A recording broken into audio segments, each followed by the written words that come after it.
ಮಂಡ್ಯ ಕೇಂದ್ರ ಸಚಿವ ಎಚ್.ಡಿ. ಕುಮಾರಸ್ವಾಮಿ ಅವರ ಬಗ್ಗೆ ವ್ಯಂಗ್ಯವಾಡಿದ ಶಾಸಕ ಪಿ. ರವಿಕುಮಾರ್ ಗೌಡ ಅವರ ನಡೆ ಸರಿಯಾದುದಲ್ಲ ಎಂದು ಜೆಡಿಎಸ್ ನಾಯಕ ಬಿ.ಆರ್. ರಾಮಚಂದ್ರ ಖಂಡನೆ ವ್ಯಕ್ತಪಡಿಸಿದರು.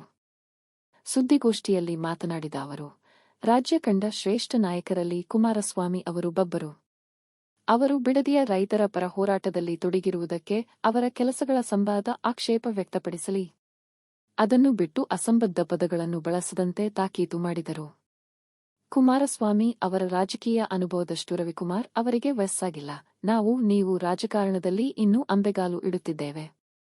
ನಮ್ಮ ಪಕ್ಷದ ಒಡಕಿನಿಂದಷ್ಟೇ ನೀವು ಶಾಸಕರಾಗಿ ಆಯ್ಕೆಯಾಗಿದ್ದೀರಿ. ನೀವು ನಿಮ್ಮ ಕೆಲಸಗಳ ಮೂಲಕ ನಿಮ್ಮ ಮುಖ್ಯಮಂತ್ರಿಗಳನ್ನು ಮೆಚ್ಚಿಸಿ ನಮ್ಮ ನಾಯಕರನ್ನು ಸೈಕೋ ಎನ್ನುವುದನ್ನು ಡಿ.ಕೆ. ಶಿವಕುಮಾರ್ ಅವರು ಮೆಚ್ಚುವುದಿಲ್ಲ ಎಂದು ತಿಳಿ ಹೇಳಿದರು. ಗೋಷ್ಠಿಯಲ್ಲಿ ಜೆಡಿಎಸ್ ನಗರ ಅಧ್ಯಕ್ಷ ಬೋರೇಗೌಡ, ಎಸ್ಸಿ/ಎಸ್ಟಿ ವಿಭಾಗದ ಅಧ್ಯಕ್ಷ ಎಸ್.ಟಿ. ಜಯರಾಮ್, ಉಪಾಧ್ಯಕ್ಷ ಭದ್ರಾಚಲಮೂರ್ತಿ, ಮುಖಂಡ ಮಹೇಶ್ ಇದ್ದರು. ನಮಸ್ಕಾರಗಳು.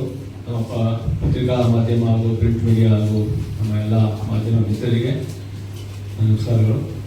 ಈ ದಿನ ನಿಮ್ಮ ಮಾಧ್ಯಮದ ಮುಂದೆ ಬರಲಿಕ್ಕೆ ನಿನ್ನೆ ನಮ್ಮ ಮಂಡ್ಯ ವಿಧಾನಸಭಾ ಕ್ಷೇತ್ರದ ಶಾಸಕರಾದಂಥ ಗಡಿಗ ರವಿಕುಮಾರ್ ಅವರು ನಮ್ಮ ಕುಮಾರಣ್ಣವರ ಬಗ್ಗೆ ಪ್ರತಿದಿನ ಆಲೆ ಸುಮಾರು 3-4 ಬಾರಿ ಎದುರಿಸಿದ ಏನು ವ್ಯಂಗ್ಯವಾಡೋದ್ರ ಮುಖಾಂತರ ಏನು ಮಾತಾಡ್ತಾ ಇದ್ದಾರೆ.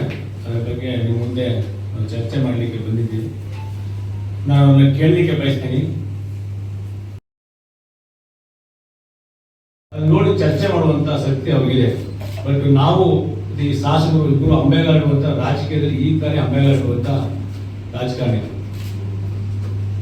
ಇವರು ಕುಮಾರಣ್ಣವರು 2 ಸಾರಿ ಮುಖ್ಯಮಂತ್ರಿ ಆಗಿದ್ದಾರೆ, ಹಿರಿಯರಿದ್ದಾರೆ. ಮಾತಾಡಲಿ, ಚರ್ಚೆ ಮಾಡಲಿ, ವಿರೋಧ ವ್ಯಕ್ತಪಡಿಸ್ಲಿ. ಬಟ್ ಅವ್ರು ನಡ್ಕೊಳ್ಳುವಂತ ರೀತಿ ಕುಮಾರಣ್ಣವ್ರಿಗೆ ಈ ತರ ಹೇಳ್ತಾರೆ.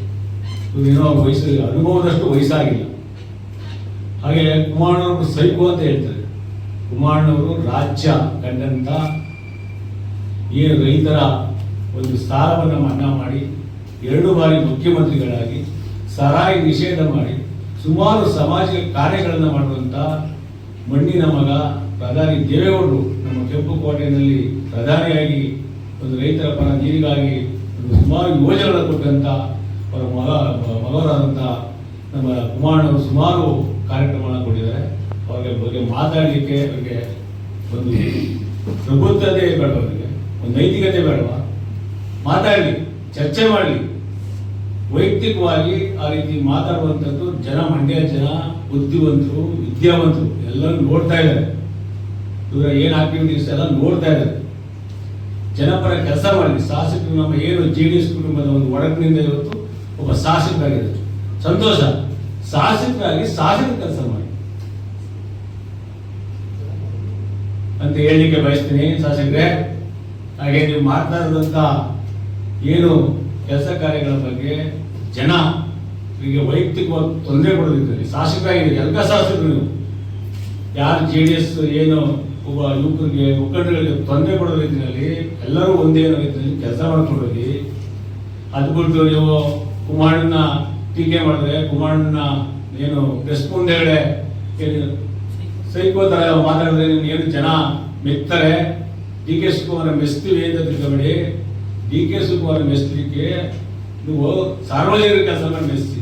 ಕುಮಾರಣ್ಣ ಬೋದ್ಬಿಟ್ರೆ ನನಗೆ ಏನೋ ಕೊಡ್ತಾರೆ ಡಿ.ಕೆ. ಶಿವಕುಮಾರ್ ಅವರು ಅಂತ ಹೇಳಿ ಮನಸೋ ಇಚ್ಚಿ ನೀವು ಎಲ್ಲೆಲ್ಲಿ ಬೇಕು ಪ್ರೆಸ್ ಮೀಡಿಯಾದಲ್ಲಿ ಏನು ವ್ಯಂಗ್ಯವಾಗಿ ಮಾಡ್ತಿರಲ್ಲ. ಸಾಲಕ್ಕೆ ಸಮಯ ಹತ್ರ ಬರ್ತಾ ಇದೆ. ಏನಾಗಲೇ 18 ತಿಂಗಳು ಬರ್ತಾ ಇದೆ. ಮಂಡ್ಯ ಜನ ಮತದಾರ ಬಂಧುಗಳು, ರೈತ ಮುಖಂಡಗಳಿದ್ದಾರೆ. ನಿಮ್ಮ ಆಕ್ಟಿವಿಟೀಸ್ ಎಲ್ಲ ನೋಡ್ತಾ ಇದ್ದಾರೆ. ನೀವು ಬುದ್ಧಿ ಕಲಿಸುವಂತ ಸಮಯ ಬರ್ತದೆ. ನೀವು ಅದನ್ನ ಕಾದು ನೋಡ್ಬೇಕಷ್ಟೇ. ಹಾಗೆ ನನಗೂ ಸುಧಾ ವೈಯಕ್ತಿಕವಾಗಿ ನಿನ್ನೆ ಒಂದು ಒಡೆಘಟ್ಟ ಗ್ರಾಮದಲ್ಲಿ ವೈಯಕ್ತಿಕವಾಗಿ ನಿನ್ನೆ ಮಾಡಿದ್ದಾರೆ. ನನಗೆ ತೊಂದರೆ ಕೊಡ್ತಾ ಇದ್ದಾರೆ.